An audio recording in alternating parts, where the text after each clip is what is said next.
We need coalitions of open countries and of liberal countries to fight against kleptocracy, to fight against money laundering. He wants the right to say, I am sovereign, and so I can invade Ukraine, and I can destroy the Ukrainian state, and you can't stop me. I should be able to do whatever I want. So unless Ukraine has real security guarantees, maybe NATO troops in Ukraine, maybe NATO membership, some genuine security, and why would anybody come back to Ukraine? Or why would anybody rebuild Ukraine? Because Russia will remain a threat. I mean, unless Russia is defeated, if something happened to Putin tomorrow, would they defend him? I don't think so. Демократическим обществам по всему миру противостоит сплоченная группа диктатур. Националистов Путина, левых популистов Мадуро и Лукашенко или иранских исламистов объединяют не идеи, как это было во времена Холодной войны. Объединяют их неуемное желание править и экономические интересы. Об этом в своей новой книге «Корпорация автократов. Диктаторы, которые хотят править миром» пишет лауреатка Пулитцеровской премии, американская публицистка Энн Applebaum. Для того, чтобы обогащаться, вести свои войны и платить своим силовикам, автократы используют западные технологии и западные банки. Как не дать корпорации автократов победить? Об этом мы поговорим с автором книги, исследовательницей авторитарных режимов Энн Applebaum. Miss Applebaum, I'm glad to see you here, and thank you very much for accepting our request. Большое вам спасибо. I will speak English for the sake of ease, but I can. Yeah, I know that you speak many languages of our region, but just for the purposes of this interview, we agreed to speak English. My first question concerns the concept of this book. You assume that there is an interconnected group of autocratic regimes which are helping each other in shattering global order. Who are the members of this autocracy incorporated, and how do they challenge the global order? First of all, the three most important are Russia, China, and Iran. But there are many helpers, weaker countries who contribute. North Korea, I write about Venezuela, I write about Zimbabwe. You could probably at this point add Azerbaijan. You could add a group of countries in West Africa. You can add Cuba, of course, Nicaragua, Myanmar, and the list goes on. What you just said in your introduction is correct. They are not united by ideology. These are very different kinds of countries. They have different goals. Some of them are one-man states. Some of them have a ruling party. I would make only one correction, which is that you said they're united by financial interests, which is true. That's one of the things that unites them. I would say they're also united by a determination to push back against the liberal world. In other words, the language of rule of law, the language of rights, human rights, the idea of transparency or accountability. All of those things are for them very dangerous. And of course they hear that language from their own internal opposition. They also hear it from Europe, America, Japan, Australia, and they're seeking to undermine that language as well as the group of the democratic world that produces it. So it's not just money. There is an idea behind it. It's just that it's not a positive idea. They don't share a positive idea. They share a negative idea. We need to destroy liberal values. Yeah, and another question concerning this book. We have this book in Polish. We have the, of course, English version of the book. Will it be translated into Russian, Ukrainian, other languages of the region? I know that it's definitely being translated into Ukrainian already. Russian, maybe, it depends. There's a couple ideas about how to do it. It is already, has been, or will be translated into 26 other languages. So it's in all the European languages. I think I have a Taiwanese edition. I think I have a South Korean edition. I think I have an Israeli edition. So there are a lot of even non-European languages as well. So all the languages of the countries which can be threatened by this autocracy incorporated. You partially mentioned this concept of anti-universality or protection of dictatorship against the liberal values. Vladimir Putin, in his propaganda, openly said that in Ukraine he's not fighting Ukrainians, he's fighting so-called collective West. So this degenerated liberal West. But do the collective West really exist, or it's another imagination, another propagandist cliché from Stalin's time? I mean, collective West is the wrong word. I mean, there is something like a democratic world. There is a world of countries who share a set of values and who have similar political systems, who are capable of working together, and who have gathered together to support Ukraine. So that's true. I mean, it's not true that the West is put all of its fighting forces into Ukraine. You know, unfortunately, it's just the Ukrainians fighting. So this image of, you know, that the Russian army is fighting the West is ridiculous, because they're not. They're fighting the Ukrainian army, who have some foreign weapons. But actually, the idea of a collective democratic world is one of the things I write about in the book as something that we need. We need coalitions of open countries and of liberal countries to fight against kleptocracy, to fight against money laundering. We need a coalition of open countries to think more deeply about how the internet should be run, how it should be regulated so as to be compatible with democracy and not destructive. And, you know, and of course, it looks like we need coalitions of democracies who can fight, who can begin to deter lawless violence, who are prepared to push back against states that want to invade and disrupt other states, whether through conventional military or through terrorism. And we do some of that, but I'm not sure we do quite enough. I would like also to ask the question, continuing this topic of authoritarian propaganda. The authoritarian regimes, they constantly say that they are fighting for national sovereignty and against the Washington's attempt to enslave their people. So what does the sovereignty really mean for Vladimir Putin, and what do the Washington really wants from Russians? Putin means something very specific when he talks about sovereignty, and he means he has the sovereign right to do whatever he wants inside his own country.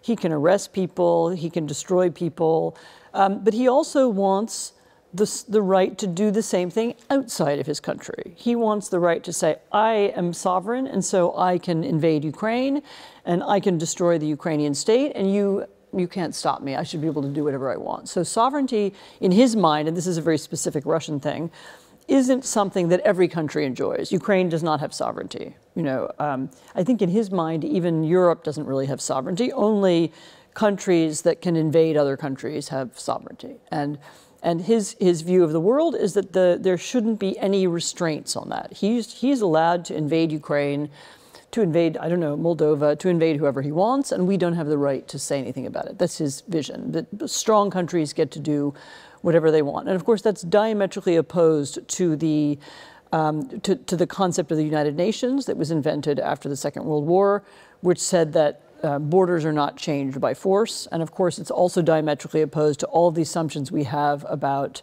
modern Europe. You know, Europe had this terrible experience of 2 world wars that were started by imperialist countries seeking to impose their system on others. And after the Second World War, everybody decided never again. It's not productive. It doesn't create prosperity. We want to be a continent that doesn't, without imperialism. And what Putin is doing is he's bringing back an older idea of European conquest. I mean, the Russian invasion of Ukraine is an imperial invasion that seeks to destroy the Ukrainian state and Ukrainian identity. I mean, that looks to us like it could have happened in the 1940s or indeed in the 19th century. So his idea of sovereignty is that we should return to a kind of, literally, it's a kind of 19th century idea of great nations or big nations that can do whatever they want. I mean, and when he talks about what's, you know, our idea is that there should be something called universal rights, and that there is something called human rights that everybody enjoy, and people have the right to free speech, but also a kind of dignity. They have a right to justice. All of that, he wants to get rid of that. That's what he means by changing the world order. Getting rid of the idea that there is such a thing as universal rights. He doesn't want there to be universal rights. He wants only only the people who have the most power to be able to make all the decisions. But what about these claims that Washington especially wants something from Russians, from, I don't know, Venezuelans, etc. So what are the interests of the European Union, of the United States in Russia? So, I mean, right now our interest from Russia is that Russia leave Ukraine and go back to its borders because Russia is threatening European security. And so the reason why Europeans are rearming, the reason why Sweden and Finland join NATO, the reason why we now talk all the time about the military and defense, why we're going to build up our defenses, is to protect Europe against Russia. So obviously if Putin can invade Ukraine, then he can invade anywhere. And actually, the Ukrainians have right now the best army in Europe. And so he's fighting the best army. What if he invades somewhere else that has a weaker army? We have to be prepared for that and begin to think about it. So in a way, Putin has re-inspired the rearmament of Europe, and in a very profound way. What else do we want? What do we want from Venezuela? We want Venezuela to return to the path of rule of law, to stop producing poverty and refugees. You know that there are more refugees have left Venezuela than have left Ukraine. It's a country that was the richest country in South America. Now it is the poorest country in South America. It's been completely destroyed by a kleptocratic mafia state regime which then creates problems for everybody else. Refugees, poverty, instability, all of that is what Venezuela now produces. So of course it's in the interest of Venezuela's Latin American neighbors, but also of the United States, that Venezuela become once again a better run place on the path to prosperity. So can we say that just authoritarian regime automatically produced problems for the neighbors? Of course they do. I mean, any country that produces instability and violence, which Venezuela and Russia both produce instability and violence, creates trouble for people who live nearby. I mean, 10 years ago, there was nobody in Poland who was worried about war with Russia. Okay, now they do. And it's not because they are more warlike, it's because Russia's actions have made people worried and afraid. So now they're, as I said, building up their arms industries, they're making ammunition, things that we didn't do 10 years ago. But what to do with this authoritarian regime? So in your book you describe how Russian military, political, economic help allowed Alexander Lukashenko, Nicolas Maduro to crush peaceful protests in their countries.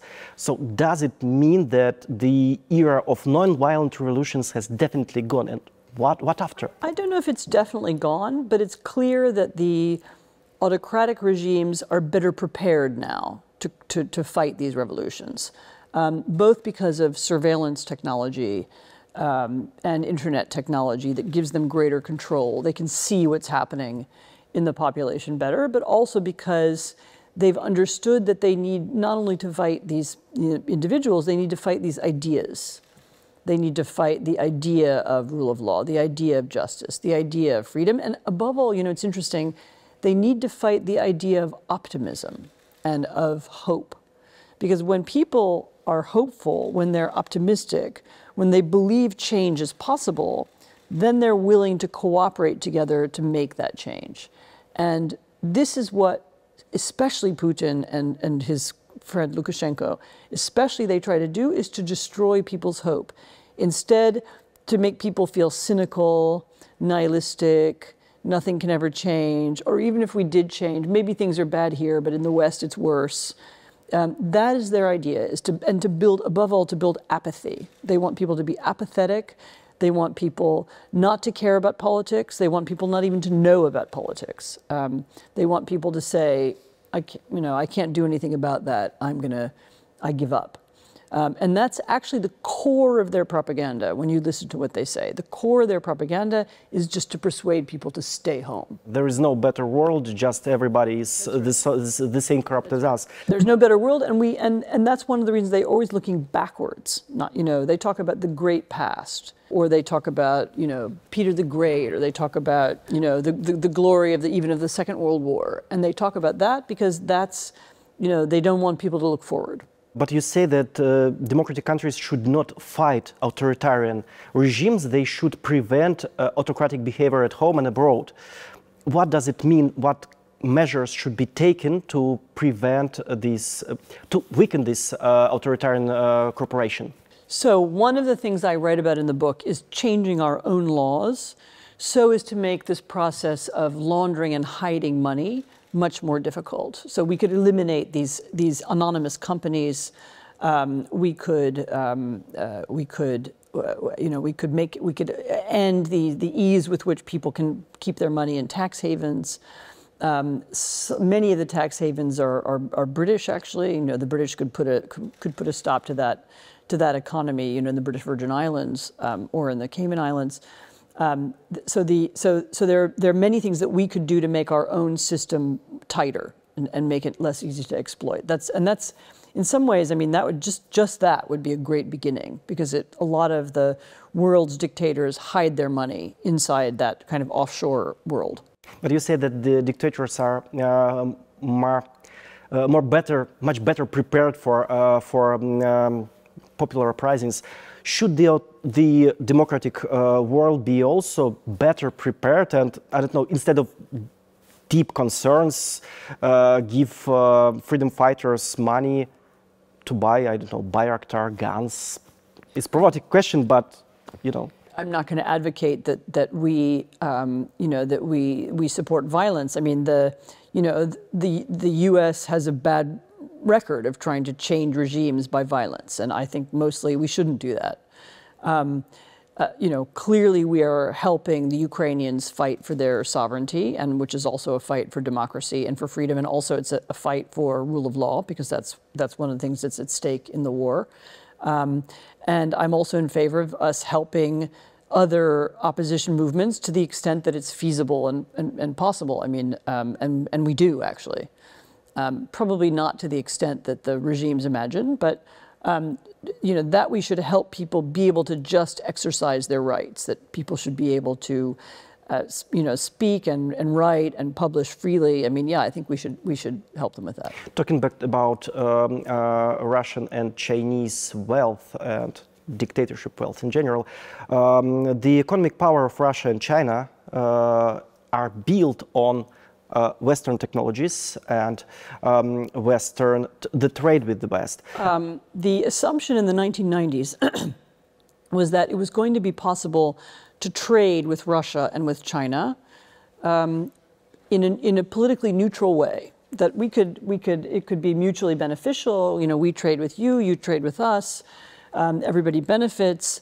And that was and people believed that, and I should say people in Russia believe this also. You know, I knew many Russians who also thought that trade with the West would eventually make Russia more liberal or more democratic, or at least more open to the world. And they also hoped that this trade would do that. And actually, even for a while, it worked. You know, in the 2000s, it was still somewhat working. However, and also in China. However, I feel that there was a moment when the regimes changed. In Russia, I think it started earlier, but it began to kind of crystallize after 2014, after the Maidan revolution in Ukraine. In China, it began to change when Xi Jinping began his rise to power, and they became much more instrumental about how they used our trade, and much more systematic about using it to enrich and empower themselves. So actually in China, it probably began earlier in this process of stealing Western, intellectual property, and doing so systematically in a way that would help the Chinese state and would help the Chinese military. The Russians also from the beginning, were using this Western financial system to enrich particular people, to create the state that we now know as Putinism. And these were things that the West, or America and Europe, should have seen much earlier. As it became clear that, the economic changes in Russia were not benefiting most Russians, or were not, creating, a more fair society, and were instead enriching a small group of, Siloviki and former communist and KGB operatives. We should have blocked those avenues of change. I mean, clearly somebody asked me the other day, I mean, what about, the Chinese make a lot of toys. They make a lot of plastic toys, and those are exported to the West. Is that bad? Well, maybe not. I mean, I can see that there are some forms of trade that are legitimate, and I don't think we should cut off all trade, and anyway, it's not a practical thing to call for right now. But trade in high technology, trade in chips, allowing the Chinese, for example, to invest in ports and other kinds of, infrastructure, this was a mistake. And the mistake is still reversible. People began to notice it a few years ago and began to start to block these kinds of investments, but we need to do it much more systematically. Are the politicians, in your opinion, in Washington, in Brussels, ready to listen to your advice and take the measures you propose? Of course, I want everybody to listen to my advice, but so some people are, not so much my advice, but I mean, some people are aware of this phenomenon and some are not. It's a difficult thing if you're an elected politician to tell your constituents that there is a real threat to their security, and it appears also in the economy, and the things that we need to do to fight it are expensive and difficult. So it's expensive and difficult to build more weapons. It's expensive and difficult to change our relationship with China so that we have, our economy is more secure. I think people are beginning to understand it. In the US, actually, this argument about China is now understood. And actually, I think in Europe, people understand much better. I mean, since 2022, they understand Russia much better too. So there is a change. We're in a different world now than we were, I'd say, even 3 years ago. But has there been a full recognition, a moment when we really transform our economies and our political thinking? That hasn't quite happened yet. Now, diplomats in the European Union, in Ukraine, are discussing the possibility of a new peace summit with the participation of Russia. Basically, they are discussing the possibility of peace negotiations with Russia. In your opinion, what will happen if this war just freezes at the present front line? How it will affect Ukraine? What will be the outcome for Europe and the whole world? So, first of all, I mean, I hear this thing about negotiations, and actually I've been hearing it for 2 years, so this is nothing new. I'm sure there are conversations that go on with Russia all the time, so I'm not sure there's anything new to discuss. Secondly, I still don't understand, and nobody has explained this. You want to freeze the conflict. How do you make Russia stop fighting? I mean, okay, we could make Ukraine stop fighting, right? We could pressure them, we're their allies, but how do you make Russia stop fighting? And I haven't heard anyone tell me how that's going to happen, because it's only when Russia stops and really when Russia begins to pull back that we can talk about the war being over, because it's Russia that's still moving, right now as we're speaking, still trying to move forward. So I don't understand how these negotiations make Russia stop. And secondly, even if Russia stopped, and even if Ukraine stopped fighting, and even if we somehow froze the conflict on the current border, then what happens? Because unless Ukraine has real security guarantees, maybe NATO troops in Ukraine, maybe NATO membership, some genuine security, and why would anybody come back to Ukraine? Or why would anybody rebuild Ukraine? Because Russia will remain a threat. I mean, unless Russia is defeated, or Russia comes to the realization that the war was a mistake, which could happen, it does happen. For example, France made a decision to end the war in Algeria. There was a colonial war in Algeria. It went on for many years, and the French decided finally it wasn't worth it. This will happen eventually in Russia. So unless they've come to that decision, then why should anybody believe the war is over? I mean, why won't Russia just rearm and invade again in 2 years? And so I still don't hear anyone explaining to me either why should Russia stop, and secondly, how do we ensure that peace is permanent? You could have a ceasefire, okay, then what? And I don't hear this answer, and so I'm waiting for it. In your opinion, how long this confrontation between authoritarian regimes and liberal world will last? Is it for decades? Decades, for the rest of our lifetimes. And yeah, I was born in Perestroika time, and I really believe that my generation will see this bright future. But the first thing I did in my career was I wrote about the fall of communism in Poland. I was here in 1989. And that's what I read. And I also believed it or hoped it anyway. But yes, no, I think this confrontation is now real. I mean, and it will last for a long time. I mean, we are coming to the conclusion of our interview. It's very interesting, but yeah, still we have limited time. In your opinion, the politicians in this West, are they thinking about the post-war Europe, new shape of at least Europe? Post-war meaning after the Ukraine war? I don't know that people have got to that stage yet. I mean, people are talking about post-war Ukraine. I mean, I've heard the conversation about what could be done to rebuild Ukraine. That's real. I've also heard a conversation about European defense and how to think differently about that. I think right now nobody believes that an end of the war in Ukraine would be an end to this military threat from Russia. And so people are preparing for that as a long-term possibility and a long-term threat. I don't know whether there's a bigger plan than that. So it means, for instance, that the regime of Alexander Lukashenko may enjoy this gray zone and oppress its own people for decades? I think the way that the war ends would have a lot of impact on Belarus. So again, a victory for Ukraine would be a severe blow to Belarus. Obviously, a change in the nature of the Russian regime would also change Belarus. I mean, Belarus is now completely dependent on Russia in all kinds. I mean, I don't have to tell you this, in many different ways. And so I do hope that the processes that have been unleashed by this war will eventually change that country too. It's a real tragedy. Belarus is a European country. It should be prosperous. It has talented people. It's very well educated. It's mostly a very peaceful nation. It doesn't have any military ambitions of its own. There is no reason why Belarus should now be one of the most horrific, brutal regimes, on the continent. And it's my hope that the Belarusian people really deserve better. And my last question for today, about change in Russia. Despite all our efforts, the majority of the population, passively or actively, according to the opinion polls, still support the war against Ukraine and we don't Western. Know that. We don't know that. When you're in Russia and you answer opinion polls, who are you? Somebody calls you up on the phone and they say, Vladimir Vladimirovich, do you support the war? What are you going to say? Of course. So I would be very careful about this support for the war. Remember, we're talking about this very apathetic population that doesn't take part in public life, that isn't involved in public conversation.